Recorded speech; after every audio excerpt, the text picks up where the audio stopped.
Assalamualaikum warahmatullahi wabarakatuh.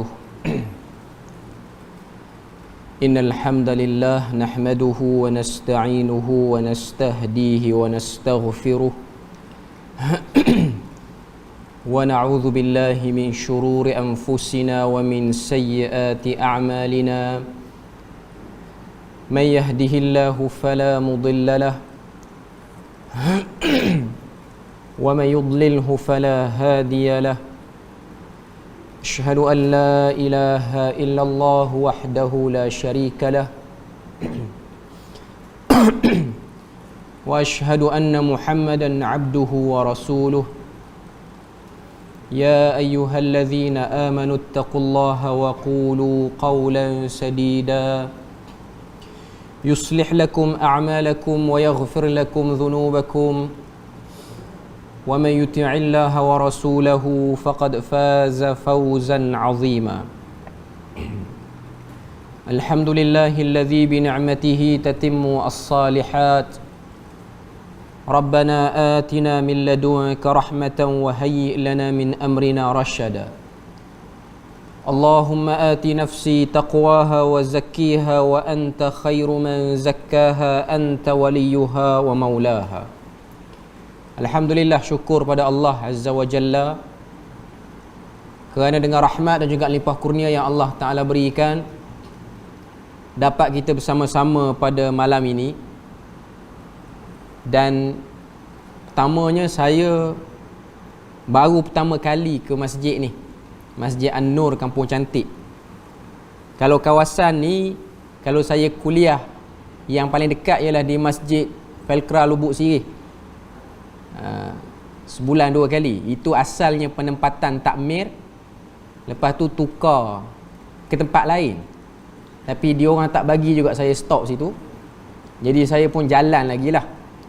Isnin minggu pertama dan minggu ketiga di Felkra Lubuk Sirih. Jadi pada malam ni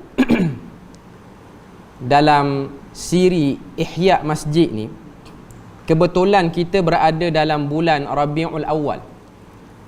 Dan di Perlis ni, seperti mana yang kita maklum, bila mana masuk bulan Rabiul Awal, kita akan buat program nama dia Zikra Ar-Rasul. Zikra Ar-Rasul ni apa dia maksud dia? Zikra Ar-Rasul ni ialah memperingati Rasul. Kebiasaan di tempat lain ataupun kawasan-kawasan lain kita sebut dengan Maulidur Rasul. Tapi Maulidur Rasul itu ianya cuma satu bahagian daripada keseluruhan yang ada pada diri Nabi tu. Maulid tu maksudnya ialah kelahiran Nabi. Tapi Zikra Ar-Rasul, kita memperingati semua bahagian daripada kelahiran Nabi. Bukan kelahiran Nabi, semua bahagian daripada kehidupan Nabi. Sebab tu kalau kita tengok Al-Imam Asy-Syafi'i rahimahullahu ta'ala, dan riwayat ni disebut dalam Siyar A'lam An-Nubala oleh Imam Az-Zahabi, ketika mana orang tanya pada dia tentang bilakah dilahirkan Nabi Muhammad, tarikh by exactly itu bila. Kita tahu sambutan ataupun tempat kita ni bila mana 12 Rabiul Awal, ianya ialah cuti umum. Kita dah tahu itu ialah hari sempena kelahiran Rasulullah sallallahu alaihi wasallam. Orang pernah tanya soalan kepada Imam Asy-Syafi'i dari segi keempat-empat orang imam tu, iaitu Imam Abu Hanifah, kemudian Imam Malik, kemudian Imam Syafi'i, kemudian Imam Ahmad. Empat-empat orang ni yang jago dalam mazhab fiqh, yang buat mazhab fiqh ni, yang paling dekat dan bersambung nasabnya kepada Rasulullah ialah Imam Asy-Syafi'i. Sebab Imam Asy-Syafi'i ni memang dia membawa keturunan Rasulullah. Orang tanya pada Imam Syafi'i, mata wulidan Nabi, bila lahirnya Nabi ni? Imam Asy-Syafi'i apa jawapan dia, apa respon dia? Dia kata, la tas'alni an mauludihi, jangan kamu tanya tentang lahirnya, tapi tanya kenapa dia dilahirkan. Itu soalan yang lebih utama hakikatnya. Sebab kelahiran Nabi hanya umum, Tapi kita kena tahu kenapa Nabi itu dilahirkan dan dizahirkan di atas muka bumi ini. Okay. Kalau kita tengok dari segi tahun Masihi, tahun Masihi ni, tahun sekarang ni 2021 Masihi. Okay. Masihi ni dikatakan diambil daripada perkiraan tahun lahirnya Nabi Isa alaihi salam. Perkiraan lahirnya Nabi Isa alaihi salam. Okay. Dikatakan oleh orang yang mengkaji, orang-orang yang duk tengok tarikh kelahiran Nabi ni lahir sekitar 560 ataupun 570 Masihi. Okay. Maknanya dalam lingkungan tahun tu lah. Okay. Secara umum kita dapat faham, beza Nabi Muhammad dengan Nabi Isa ni lebih kurang 500 tahun ataupun sekitar itulah. Okay. Walaupun perkiraan tahun Masihi itu yang diambil daripada tarikh lahir Nabi Isa, ia bukanlah perkiraan yang tepat. Sebab kita kena tahu, Nabi Isa tu sendiri bila dia dilahirkan pun diperselisihi oleh orang Kristian sendiri. Tak semua Kristian bersetuju 25 Disember tu sebagai kelahiran Jesus. Tapi kita orang Islam, kita memang tak terima tarikh tu. Walaupun tarikh tu ialah cuti juga tempat kita ni, hari Christmas kita sebut. Sebab kalau kita baca dalam Al-Quran surah Maryam, Allah Ta'ala cerita tentang saat kelahiran Nabi Isa.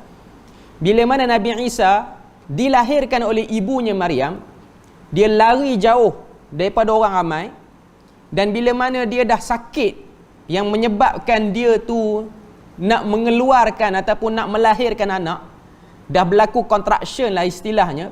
Okay. Pada waktu tu Maryam dia duduk dekat dengan sebatang pohon kurma ataupun pokok kurma. Quran kata, bila mana Maryam tu dia rasa sakit dengan sebab nak beranak tu, Quran kata, Allah Ta'ala kata, wa huzzi ilaiki bi jiz'in nakhlati tusaqit alaiki rutaban janiyya.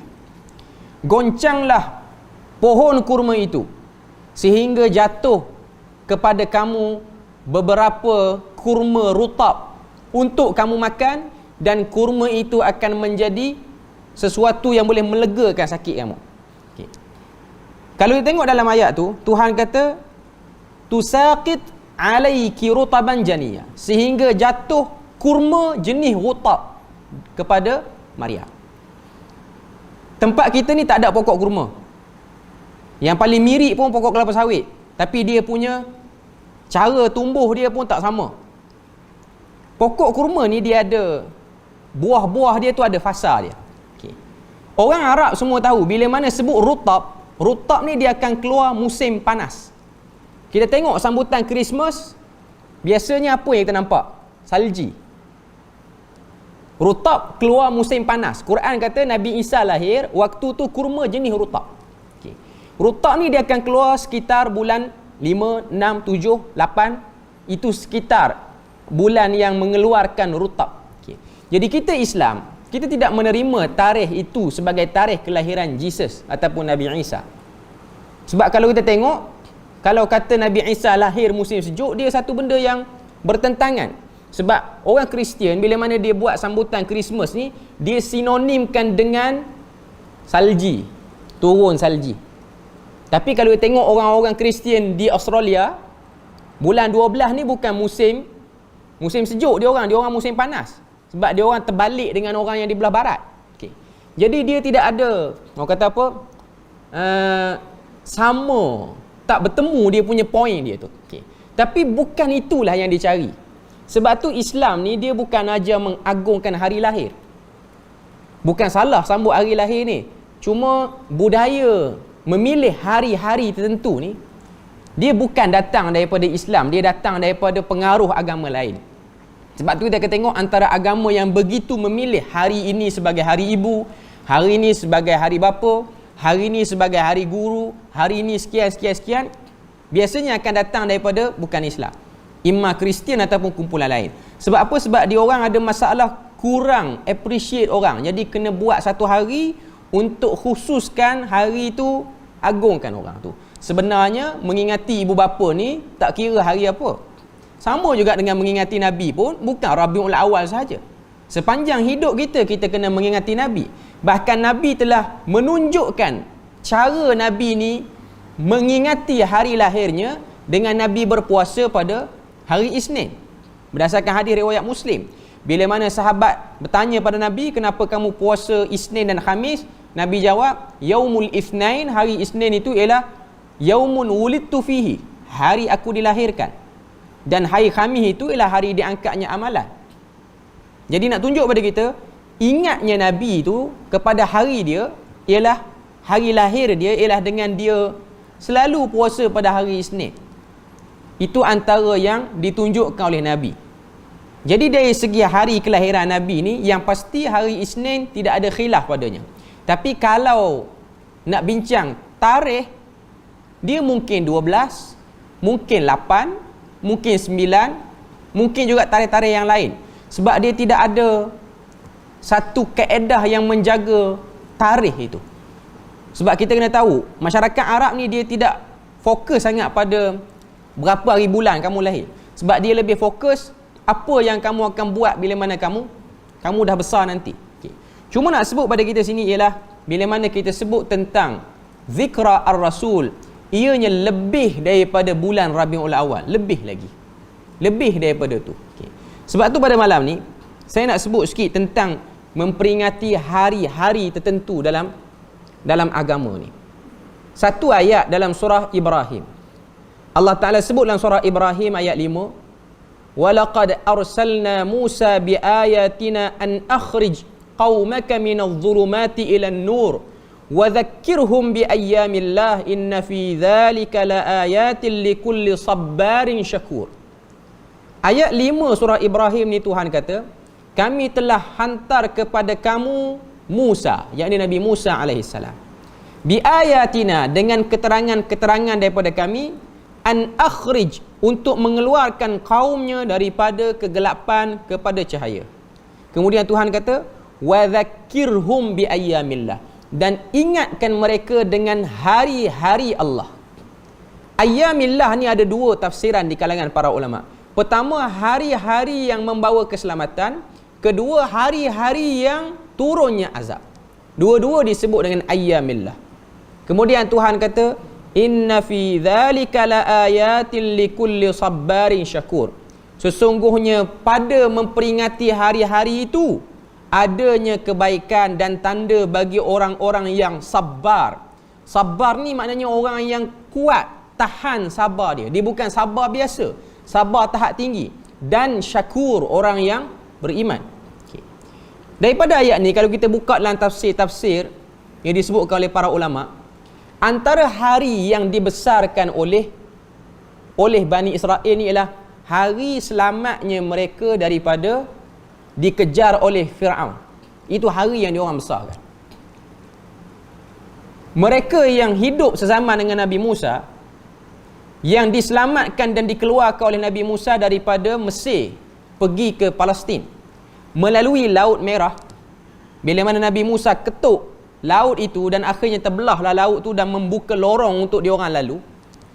Hari itu ialah hari yang besar bagi Bani Israel, sebab hari itu ialah hari pertolongan Tuhan yang luar daripada logik akal manusia. Lepas daripada diorang selamat, diorang pun duduk di Palestin. Dikatakan diorang duduk di satu tempat nama dia At-Tih, ataupun dalam kitab-kitab tafsir dia sebut padang tih. Bukan teh yang buat air tu, nama dia tih. Okay. Padang tih nama dia, At-Tih nama dia. Diorang duduk situ selama 40 tahun. Diorang tak buat apa-apa. Diorang hanya duduk dan diorang mendapat nikmat pada Allah Azza wa Jalla. Antara nikmat yang diorang dapat ialah al-manna was-salwa. Al-manna itu ialah makanan dan hidangan yang turun daripada langit. 40 hari, 40 tahun diorang duduk di situ. Diorang berbumbungkan langit dan diorang berlantaikan bumi. Diorang dapat macam-macam nikmat daripada Allah Azza wa Jalla. Banyak nikmat diorang dapat. Dengan sebab terlampau banyak dapat nikmat tu, diorang dah tak ingat dah pada hari yang Allah Ta'ala selamatkan diorang, sehingga terpaksa diperingat balik. Sebab manusia ni bila mana dia berubah daripada susah kepada kesenangan, dan kesenangan itu dirasai oleh generasi yang akan datang. Kita boleh bayang 40 tahun duk tengok hari-hari makanan turun pada langit. Awal-awal tu rasa pelik, rasa kagum. Lama-lama dia jadi biasa, dia jadi normal lah. Manna wa salwa ni duk turun pada langit. Okay. Jadi Bani Israel ni dia rasa macam biasa. Bila mana Nabi Musa peringatkan tentang kebesaran Tuhan, dia orang jadi biasa. Jadi perlu untuk manusia ni dia sentiasa ingat hari-hari besar, terutamanya hari yang diorang diselamatkan daripada azab. Okay. Saya nak ambil contoh mudah. Contoh yang paling dekat dengan kita. Orang-orang yang lahir, orang Malaysia kita lah, yang lahir sebelum merdekanya negara kita ni. Maknanya sebelum 1957 lah. Mungkin ada di kalangan kita ni pakcik-pakcik dan makcik yang lahir 1940, 1930, 30-an dan 40-an. Yang ni fasa belum merdeka. Okay. Bila mana dia cerita tentang hari merdeka, kebiasaannya dia punya feeling dan emosi tu lebih berbanding orang yang lahir tahun 80-an, 90-an. Dia kurang rasa. Dan lagi tak rasa yang lahir tahun 2000. Lahir-lahir tu dah moden dah. Lahir-lahir tu lampu dah duduk dalam kaca dah. Istilah tu lah. Maknanya lampu ni bukan lampu pelita ayam macam dulu dah. Okay. Dia orang bila mana dia cerita tentang kemerdekaan, dia orang nampak lah. Dia orang tahulah fakta. Jepun datang ke, British datang ke, dia orang tahu. Tapi bila mana dia cerita, dia kurang. Dia kontang dan dia kering.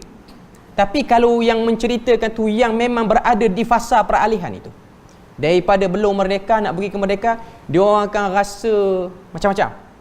Dia orang akan rasa emosi sebab dia orang rasa susah. Dia orang duduk dalam fasa perang, fasa tidak aman, menyebabkan dia orang bila mana dah meningkat umur dan dia orang bila mana hidup atas dunia ni, cara dia orang melihat satu masalah tu lebih matang dan lebih mudah untuk bersyukur.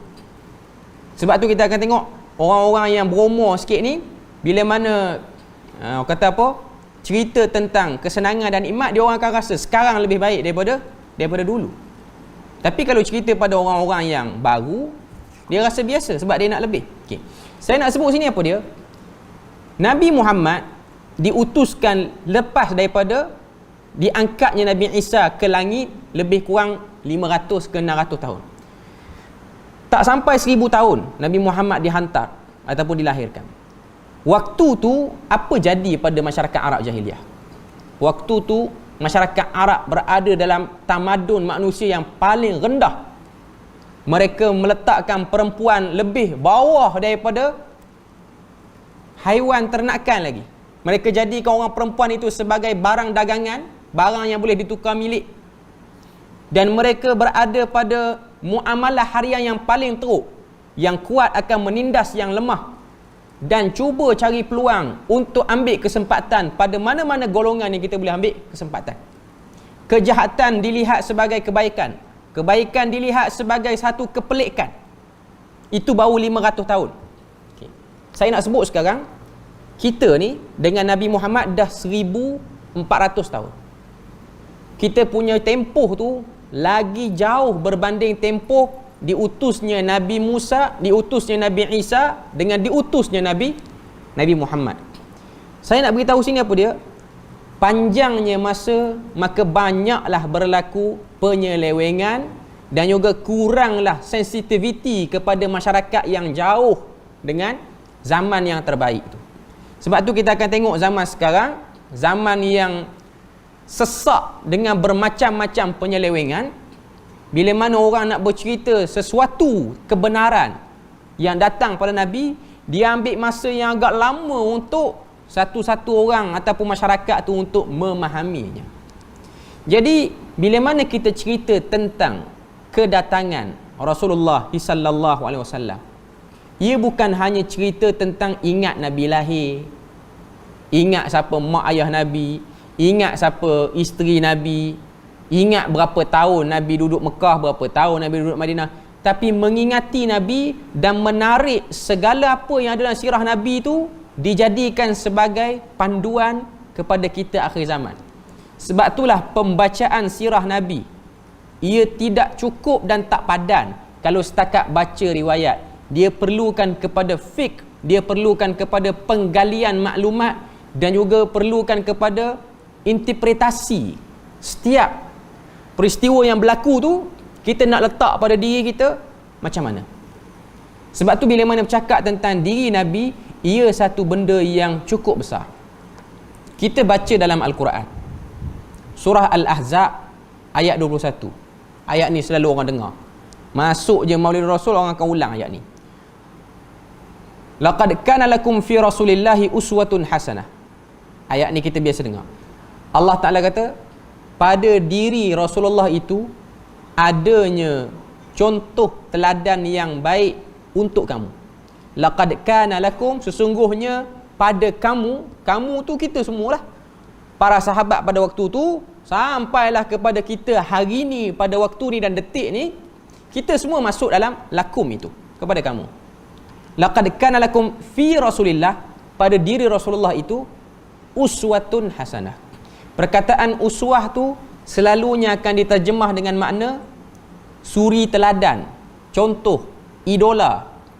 Itu perkataan bahasa Melayu yang cuba digunakan untuk menterjemahkan apa maksud uswah. Tapi kita kena tahu, kalau kita nak faham bahasa Quran ni, tak dapat tidak kita kena juga belajar bahasa Arab walaupun sikit, supaya perkataan itu akan memberi gambaran yang paling jelas untuk kita faham maksud ayat tu. Perkataan uswah dia mari daripada perkataan bahasa Arab yang bermaksud ta'asi, yang berasal daripada perkataan ta'asi. Ta'asi ni maksud dia apa? Contoh yang memberi kekuatan.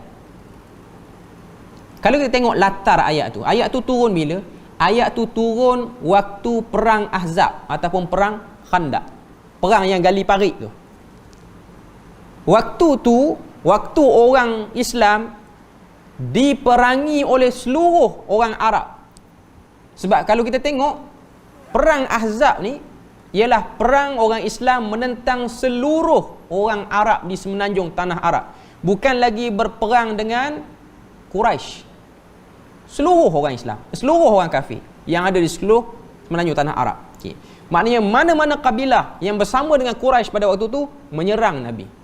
Sehingga Nabi ni ada rasa sedikit gerun dan gugup nak menghadapi perang ni sebab jumlah yang sangat besar. Lalu Nabi buat mesyuarat, tanya kepada para sahabat, kita nak menentang mereka di mana? Jawab para sahabat, kita kekal dan duduk di Madinah. Lalu datang seorang sahabat nama Salman Al-Farisi, beri kepada Nabi satu cadangan, suruh gali parit. Parit yang luas, bukan parit yang sempit. Kita jangan bayang parit tu macam parit sekarang ni. Parit yang luas. Sebab dalam riwayat sebut parit yang digali tu, khandak yang digali tu, dia tak akan dapat dilepasi oleh kuda perang. Maknanya kuda perang tu kalau dia nak lompat, dia tak boleh. Tuan-tuan kena tahu, kuda perang, bukan kuda padi, kuda perang. Kuda perang ni, nak bagi contoh macam mana? Okay. Kita baca Quran. Dalam Quran ni ada surah Al-Adiyat. Wal-Adiyati dhabha. Allah Ta'ala kata, demi kuda perang yang bila mana dia berlari sehingga keluar percikan api di bawah ladam kuda dia tu. Laju lah. Tunggang dia tu kalau dia berlari betul, boleh keluar percikan api bawah tapak kaki dia. Laju, sangat laju. Laju pada kereta kita. Okay. Sangat laju. Okay. Dan kuda tu pula ialah adiyah. Kuda betina yang diguna untuk perang. Sebab adiyah tu ialah muannas, kuda betina. Al-adiyat tu pula ialah jamak muannas salim. Sebab memang kuda antara jantan dengan betina, laju betina lagi lari. Betina lagi laju lari dia. Okay. Dan baka tu pula ialah baka kuda perang. Kuda perang Arab ni tuan-tuan, kalau tuan-tuan tengok cerita kuda ni ialah satu benda yang sinonim dengan bangsa Arab. Dan orang Arab ni kalau dia buat syair, dia buat kata apa? Sajaklah kita orang Melayu, tapi syair dalam bahasa dia orang suka gambarkan tentang kehebatan kuda ni sampai ke sekarang ni pun. Okay. Kita baca surah Al-Adiyat tu, wal adiyati dhabha fal muriyati qadha fal mughirati subha. Apa maksud fal mughirati subha? kuda perang yang menyerang musuh pada waktu subuh. Tuan-tuan boleh bayang, kuda perang dia punya bagus training yang diberikan pada kuda tu sehingga dia boleh diarah untuk berperang pada mana-mana waktu, termasuk waktu yang orang paling tak aktif, iaitu subuh. Subuh bukan waktu orang aktif, orang baru bangun tidur, orang mengantuk lagi. Tapi kuda ni dia bagus lagi pada orang. Kalau suruh perang, dia masuk di medan perang bukanlah keadaan mengantuk, betul-betul dia nak perang. Maknanya luar biasa. Dalam riwayat sebut khandak itu ataupun parit itu ialah parit yang luas sehingga kuda yang macam ni tak boleh lintas. Luas, tuan-tuan.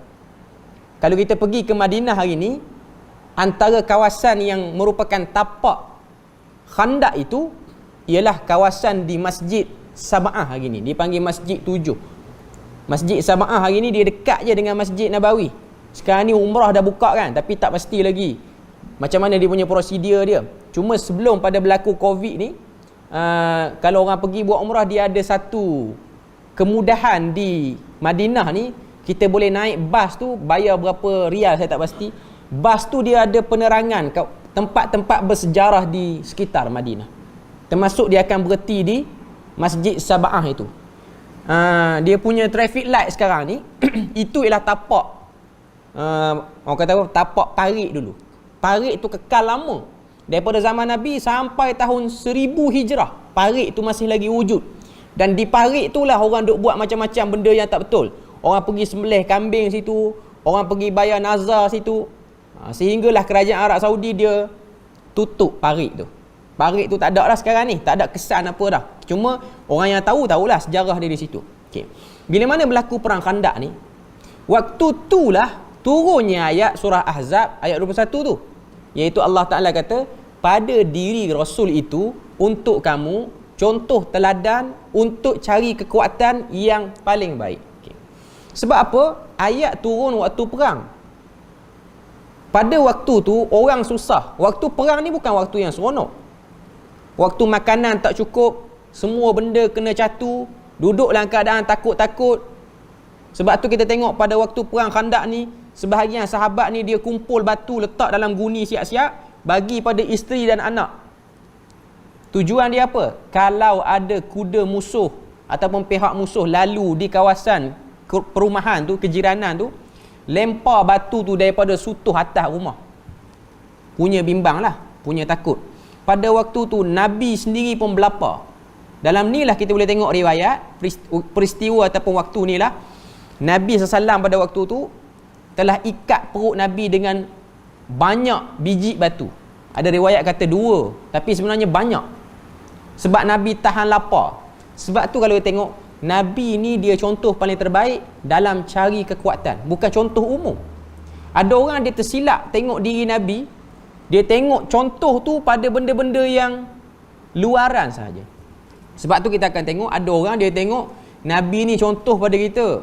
Antara contoh yang kita boleh ambil pada Nabi ialah cara berpakaian, ataupun cara Nabi berfashion lah secara umumnya. Jadi dia hanya nampak sunnah Nabi itu hanya pada pakaian. Nampak pada jubah, nampak pada kayu sugi, nampak pada serban.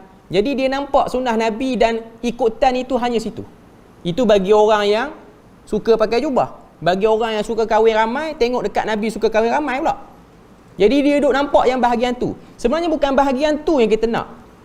Yang kita nak ialah waktu Nabi jadi ketua jeneral perang. Macam mana dia jadi jeneral perang? Waktu Nabi jadi pemimpin kepada orang-orang Madinah dalam pemerintahan politik, macam mana Nabi jadi pemimpin pemerintahan? Waktu Nabi berada di rumah bersama dengan isteri, macam mana Nabi menguruskan rumah tangga? Ada tak waktu Nabi tegang? Ada tak waktu Nabi berlembut? Waktu Nabi bersama dengan anak-anak dia? Waktu Nabi bersama dengan kawan-kawan dia? Itu yang dimaksudkan sebagai uswatun lakum, contoh terbaik bagi kamu, dan juga contoh kekuatan. Sebab tu kalau kita nak terjemah idola, dia bukan benda yang tepat. Sebab idola ni dia lebih kepada taksub sebenarnya. Dia lebih kepada ikut luar saja. Sebab tu kita tengok yang duk menyanyi tu, Malaysian Idol ke American Idol ke, nak tengok yang nyanyi, cara penyanyi tu, rambut dia macam mana, dia pakai kasut apa, dia pakai baju apa. Jadi Nabi tu tak padan nak kata Nabi tu idola, lebih pada idola lagi. Sebab Nabi itu akan menjadi contoh silibus yang paling terbaik dan berjaya untuk satu orang tu hidup sebagai manusia yang baik dan berjaya. Sebab tu ini benda yang kita kena beri perhatian. Sa'ad bin Abi Waqqas dia pernah sebut, dia kata, kunna nu'allimu auladana maghazi Rasulillah sallallahu alaihi wasallam kama nu'allimuhumus suratu minal Qur'anil Karim. Kata Sa'ad bin Abi Waqqas, sahabat Nabi yang dijamin syurga, 10 orang yang dijamin syurga. Sa'ad bin Abi Waqqas kata, kami ajar anak-anak Nabi, anak-anak kami dengan sirah Nabi ni macam mana kami ajar dia orang dengan Al-Quran. Maknanya ajar satu-satu. Macam mana kita belajar Quran? Belajar sebut huruf dulu, belajar sebut bagi betul tepat. Para sahabat ajar sirah Nabi kepada anak-anak dia tu macam ajar Quran. Tunjuk pada kita apa? Penting. Sebab sirah dan sejarah ianya menyimpan jati diri kepada satu orang. Dia akan membentuk jati diri dan latar fikir.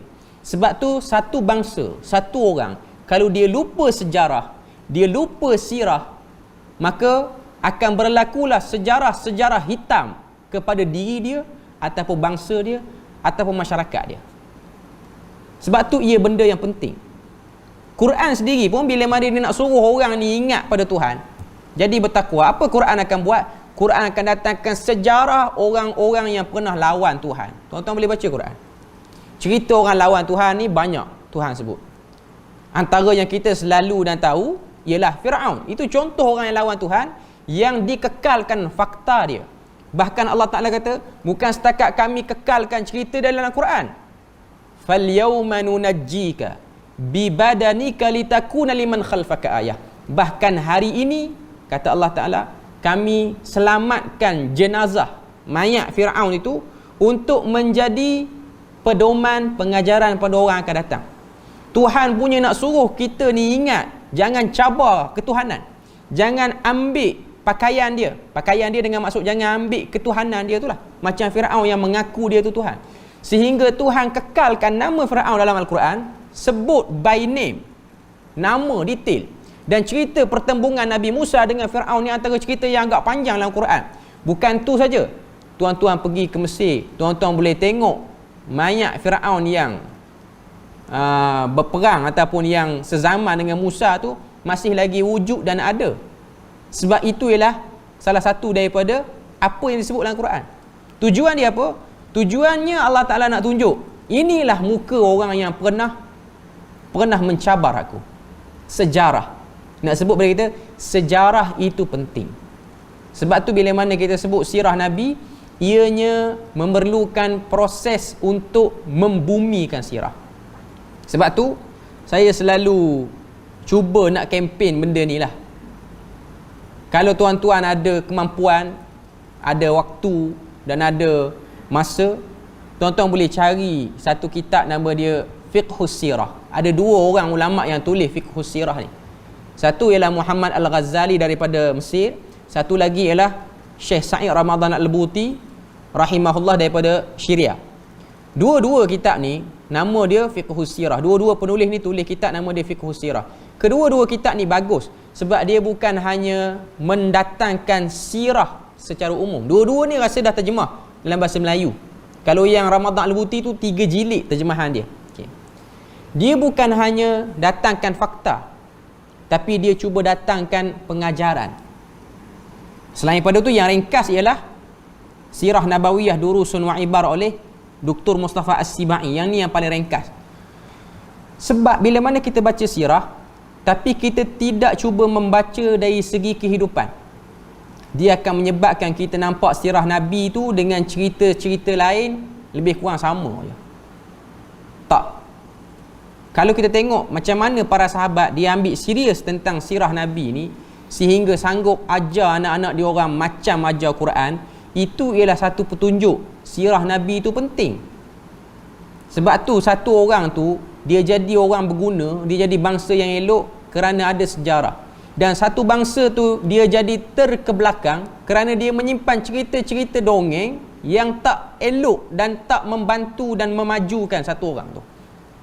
Ini benda yang sangat penting dan mustahab. Okay.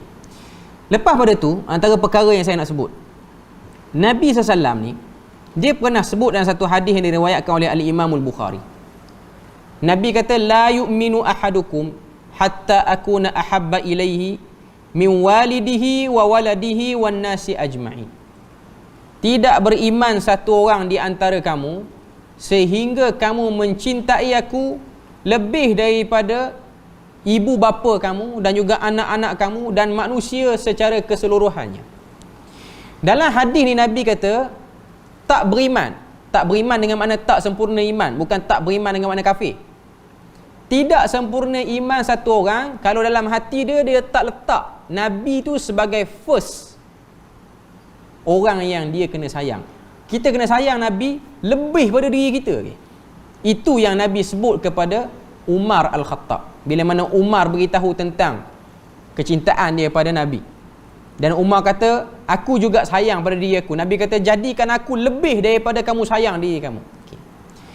Kalau kita fikir hadis ni kan, dia macam ada unsur paksaan.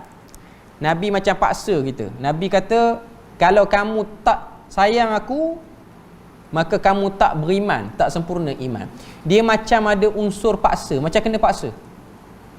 Dan manusia ni dia ada satu sikap, dia tak suka dipaksa. Okay. Tapi kadang-kadang kita perlukan kaedah paksa ni sebab ianya ataupun benda tu ialah benda yang penting dan mustahak bagi kita. Saya pun selalu terfikirlah bila mana baca hadis ni, kenapa Nabi ni dia macam demand sikit dengan umat dia sehingga dia minta umat dia ni sayang pada dia. Umat dia ni bukan yang hidup zaman dengan dia, termasuk kita hari ni. Kita kena sayang pada dia lebih daripada segala-galanya. Satu soalan yang kita kena tanya untuk menjawab persoalan itu ialah, adakah Nabi menyayangi umat dia? Nabi menyayangi umat dia lebih daripada segala-galanya juga. Sebab tu Nabi demand benda ni. Hadis riwayat Muslim. Hadis riwayat Muslim. Jadi saya cerita tentang bagaimana Nabi ni dia sayang kepada umat dia. Kata sahabat yang meriwayatkan hadis ni, bila mana Nabi pergi ke perkuburan Baqi'. Perkuburan Baqi' ni yang duduk sebelah dengan Masjid Nabawi hari ni. Bila mana Nabi pergi ke perkuburan Baqi', Nabi beri salam kepada ahlu Baqi'il Gharqad. Nabi kata, Assalamualaikum ya ahlad diyar al-muslimin wa nahnu bikum insyaallah lahiqun wa inna bikum insyaallah lahiqun. Lebih kurang lah, ini ialah sunnah bila mana kita pergi kawasan kubur, kita sebut benda tu. Maknanya kita pergi kawasan kubur tu, kat mana kita nak sebut? Dekat pintu masuk lah. Sekarang ni pagar semua duk ada kubur, kubur semua duk ada pagar. Okay. Jadi dekat pintu masuk tu kita baca yang tu, sunnah itu. Okay. Tunjuk pada kita apa dia? Kita dengan orang yang mati ni masih lagi ada hubungan, tapi bukanlah hubungan macam dengan orang yang hidup. Orang mati masih lagi boleh mendengar ucapan-ucapan baik kita. Okay. Tapi bukan tu yang saya nak sebut. Okay. Tapi saya nak sebutnya ialah itu sunnah Nabi. Bila mana sebut bab kubur ni, saya nak tambah sikit lah. Nabi ni dia akan pergi kubur waktu mana tuan-tuan? Nabi ni dia suka ziarah kubur waktu malam. Malam macam sekarang ni lah. Tapi ni awal malam lagi. Banyak hadis riwayat Tirmizi, Nabi kalau pergi kubur, Nabi suka pergi 1/3 akhir malam. Maknanya pukul 12 malam lepas dan ke atas. Maknanya 12 malam, 1 pagi, 2 pagi, waktu tu. Kita orang Melayu ni, kita pergi kubur biasa hari apa? Biasa hari raya kita pergi. Lepas sembahyang raya kita pergi. Saya bukan nak bahas boleh tak boleh. Cuma kita biasa pergi siang, pakai baju pula smart. Hari raya kan pakai samping apa semua. Okay. Kubur ni tempat ingat akhirat tuan-tuan. Okay. Bila mana kita pergi hari raya, dari segi signifikan dan dari segi munasabah pergi kubur. Pergi kubur ni untuk mengingatkan kita yang hidup ni, yang duk bernafas, duk bernyawa ni pun akan sama macam yang dah dikebumikan di situ. Okay. Bila mana kita pergi kubur hari raya, pakai baju raya, saya tak kata salah. Tapi suasana yang kita lihat, mungkin kita pergi tu memanglah nak pergi baca Quran, benda tu tak salah, memang khilaf di kalangan para ulama. Pergi pakai baju raya, punya segak pakai baju cantik, kubur ni tempat ingat akhirat. Tiba-tiba sampai kubur kita tengok baju raya orang cantik lagi, jadi tak ingat akhirat, duk ingat dia punya baju mahal pada aku, tahun depan kena beli cantik lagi. Jadi kubur jadi tempat memperagakan baju raya pula situ. Jadi tak sampai matlamat. Sebab tu para ulama, Nabi ni dia larang pada kita ni hiasi kubur lebih-lebih. Sebab apa? Sebab kubur ni tempat untuk ingat akhirat, bukan tempat untuk ingat dunia. Sebab tu sebahagian orang dia sanggup habiskan duit, cantikkan kubur mak dia, ayah dia, letak dengan kepuk batu nisan import pada Indonesia ke Turki ke, ambil pada Rajasthan, bubuh marmar ke situ. Dia jadi satu pertandingan. Bahkan kita akan tengok ada sebahagian orang dia buat pertandingan kubur tercantik. Sepatutnya kubur tu ingat mati. Kubur ni dia kena bersih je, dia tak perlu cantik. Kita bukan taman nirwana yang orang agama lain. Kalau kita tengok yang agama lain, kubur dia orang cantik. Kalau dia orang tu bekas penyanyi, pergi kat kubur dia orang, siap boleh tekan lagu yang dia pernah nyanyi zaman dia hidup dulu. Kita bukan nak sampai tahap macam tu. Nak tunjuk pada kita, kubur tempat ingat mati. Sepatutnya kita ingat mati. Tiba-tiba kita sampai di kubur, cantik batu dia ni. Kalau ada duit aku mati nanti aku nak buat. Oh, jadi ingat lagu tu pula. Jadi tak sampai kepada ingat mati tu. Dan ianya sebenarnya satu penghinaan kepada orang yang dah meninggal tu. Sepatutnya kita doakan dia, kita minta ampun pada dia. Tiba-tiba kita hiasi dia dengan dunia, yang mana dia dulu mungkin dah banyak harta dunia, kita letak lagi. Cuma nak sebut pada kita bahawasanya Nabi ni dengan kubur, itu yang Nabi ajar pada kita. Dan Nabi suruh kita pergi ziarah kubur untuk mengingati kematian, bukan mengingati benda lain. Saya nak balik pada hadis tu. Bila mana Nabi ni ziarah kubur pada waktu malam dan waktu-waktu yang lain. Waktu lain pun Nabi ziarah, siang hari pun ada riwayat Nabi ziarah. Nabi ni duduk sama dengan dengan sahabat. Nabi duduk di kubur Baqi' tu. Tiba-tiba Nabi kata, wuditu an ara ikhwani. Aku ni duk teringat kepada ikhwan aku. Maka sahabat pun kata, alasna min ikhwanikum, min ikhwanika. Bukankah kami ni daripada kawan-kawan kamu, saudara kamu? Maka Nabi kata, antum ashabi, kamu ni sahabat aku. Ikhwan aku ni ialah umat aku yang akan datang, yang akan beriman dengan aku, yang akan bersama dengan ajaran yang aku bawa, yang tidak lagi zahir di muka bumi sekarang, melainkan dia orang akan datang pada masa akan datang. Manifestasi daripada hadis tu nak tunjuk kepada kita, Nabi ni dia punya teringat, bimbang, risau terhadap umat ni satu benda yang luar biasa. Macam kita hari ni kan, kita hidup ni, kita biasa akan teringat kepada siapa? Kepada orang yang dah hidup. Contoh, kita ada anak kita dah kahwin, lepas tu ada cucu. Mungkin kita akan ingat anak kita dan cucu kita. Jarang kita akan ingat cucu kepada cucu kita. Tiba-tiba duduk menung, tak duduk tepi masjid tanya, kenapa Haji duk teringat? Saya ni duk rindu sungguh kepada cucu saya. Orang pun tengok Haji ni dah kena pergi kaunseling kot, duk teringat benda-benda yang tak datang lagi, entah dia sempat ataupun tidak. Cuma nak sebut pada kita apa dia? Itu ialah manifestasi bagaimana Nabi ni dia bimbang. Sebab tu Nabi demand kepada umat dia, kamu kena sayang aku sebab aku dah ingat kamu ni lama dah. Puluh ribu. Kita bayang Nabi sebut benda tu 1400 tahun. Sekarang ini kita semua ni diingati oleh Nabi. Sebab tu saya kata Al-Quran dia turunkan ayat tu, laqad kana lakum fi rasulillahi uswatun hasanah. Pada diri Nabi itu ada contoh kebaikan yang baik. Tunjuk pada kita apa dia? Nabi ni mengingati kita. Bila mana kita nak buat satu benda yang Nabi larang, kita kena ingat, kita ni antara orang yang disayangi Nabi. Tak padan dan tak patut untuk kita melanggar perintahnya. Apatah lagi kita mencalarkan sunnahnya. Jadi itu benda yang kita kena tahu, supaya kita nampak ianya satu benda yang sangat serius dan bukan benda yang boleh dibuat main. Benda ni, perkara yang saya sebut ni, kita akan selalu ulang. Saban tahun kita ulang. Okay. Dan memang sifat manusia ni dia memang kena ulang selalu. Cuma nak sebut pada kita bahawasanya kita tak nak lagi memahami program yang memperingati Nabi ni hanya lebih pada dengar cerita Nabi, hanya lebih pada dengar riwayat Nabi sekian ni, lepas pada tu habis dan bersurai.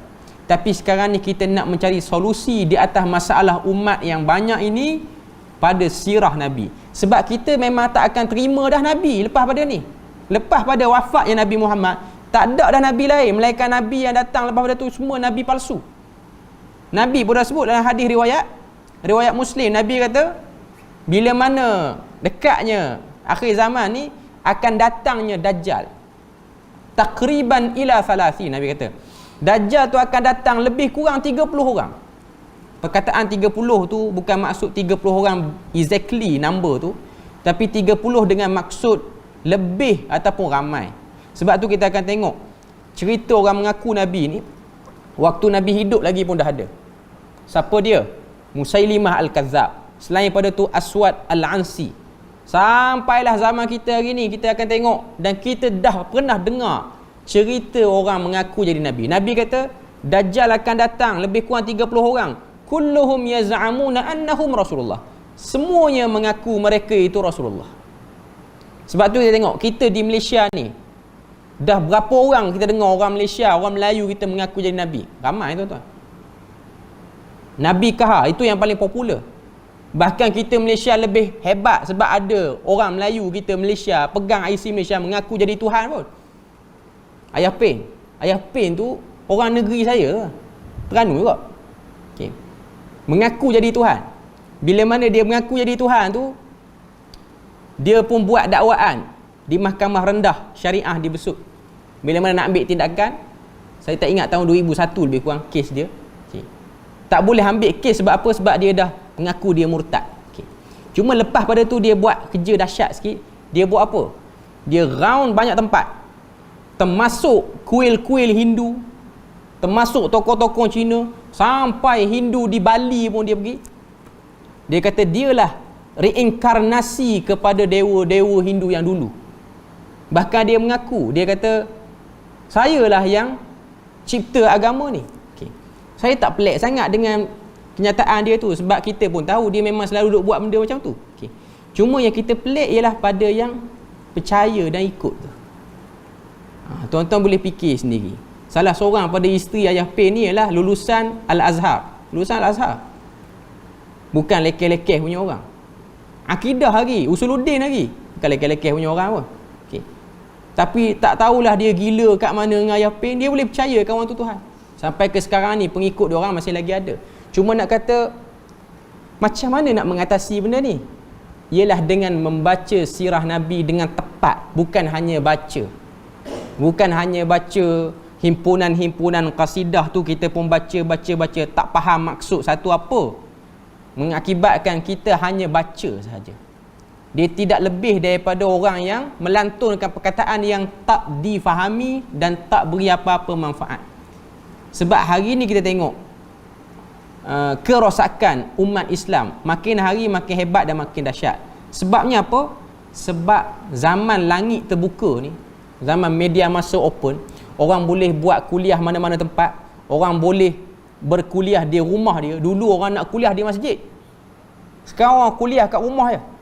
Lepas tu dia yang cut sendiri, dia yang upload sendiri, dia yang letak caption sendiri, sebar, viral sampai dia dapat follower ramai. Sebab tu kita tengok yang sesat-sesat ni memang ramai pun. Zaman Ayah Pen yang tak ada Instagram, tak ada FB tu pun dia punya pengikut ramai. Tuan-tuan tengok video dia pergi ke satu kuil India di mana saya tak pasti. Kawan tu punya agungkan dia sampai minum air kaki dia. Okay. Hindu ni agama yang tak betul, tuan-tuan. Dah sesat dah pun. Tapi datang Ayah Pen, dia sesatkan kawan tu kali yang kedua. Kawan tu dah sesat dah tak kenal dah Tuhan ni. Mari kawan tu sesat pula sekali lagi. Dia terpesong dalam agama yang dah terpesong. 2 kali terpesong. Sebab apa jadi macam tu? Sebab tidak melihat kepada tempat yang betul untuk kita mencari ilmu, dan tempat yang betul untuk kita mendapatkan sesuatu yang baik dalam hidup kita. Jadi itulah secara umumnya yang saya nak sampaikan kepada semua yang ada pada malam ni. Bila mana kita ni berada dalam bulan Rabiul Awal, kita memperingati tentang diri Nabi. Kita bukan nak memperingati lahirnya sahaja, tapi nak juga memperingati dan melihat dan menilai, menginterpretasi, maknanya menterjemahkan sirah Nabi itu dalam hidup kita. Dan kita letakkan, kalau kita seorang suami, macam mana Nabi dia pada position suami. Kalau kita seorang ayah, macam mana position Nabi waktu dia seorang ayah. Kalau kita seorang pemimpin, macam mana Nabi waktu dia jadi pemimpin. Ini ialah satu benda yang sangat penting. Okay.